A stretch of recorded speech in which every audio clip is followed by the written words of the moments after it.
Hello guys, आज का question है 2 गुणे 4 गुणे 6 इसी तरह 148 गुणे 150 के परिणाम के अंत में कितने जीरो होंगे। मतलब इनको अगर हम गुणा किया जाए, गुणा कर दें तो जो भी गुणनफल आएगा उसके अंत में कितने जीरो हमको मिलेंगे।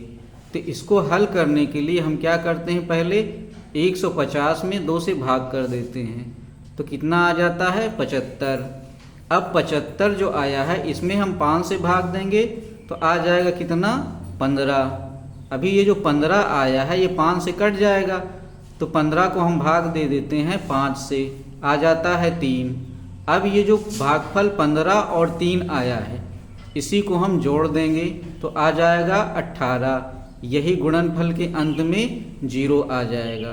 कितने जीरो आएंगे 18। आप सोच रहे होंगे कि 150 से हमने जब 2 को भाग दिया था तो 75 क्यों नहीं किया जो कंसीडर किए थे। तो ये हमें कंसीडर नहीं करना है, ठीक है। केवल और केवल जो 5 से कट जाए, जो भागफल आए उसी को जोड़ना है। आगे देखते हैं। अगला सवाल है 1 से 100 के बीच में कितनी संख्याएं हैं जो 2 अथवा 3 से विभाज्य हैं। तो हम इसको हल करने के लिए क्या करेंगे, सबसे पहले 100 को 2 से भाग दे देंगे तो आएगा 50। इसी तरह 100 को हम 3 से भाग दे देते हैं तो आ जाता है 33। शेष 1 आ रहा है, इससे हमें कोई मतलब नहीं है।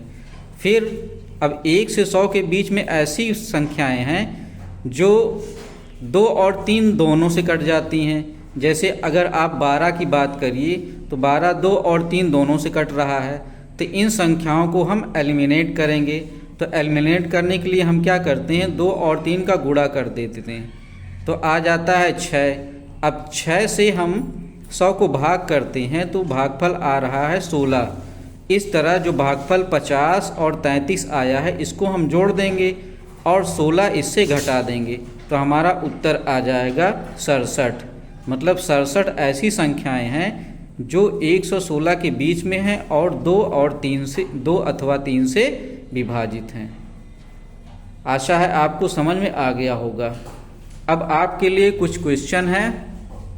तो पहला क्वेश्चन है 2 गुणे 4 गुणे इसी तरह 498 गुणे 500 के परिणाम के अंत में कितने जीरो होंगे। ठीक है। अगला है 1 से 100 के बीच कितनी संख्याएं हैं जो 3 अथवा 5 से विभाज्य हैं। तो इसके उत्तर आप कमेंट बॉक्स में डालिए। बहुत बहुत धन्यवाद।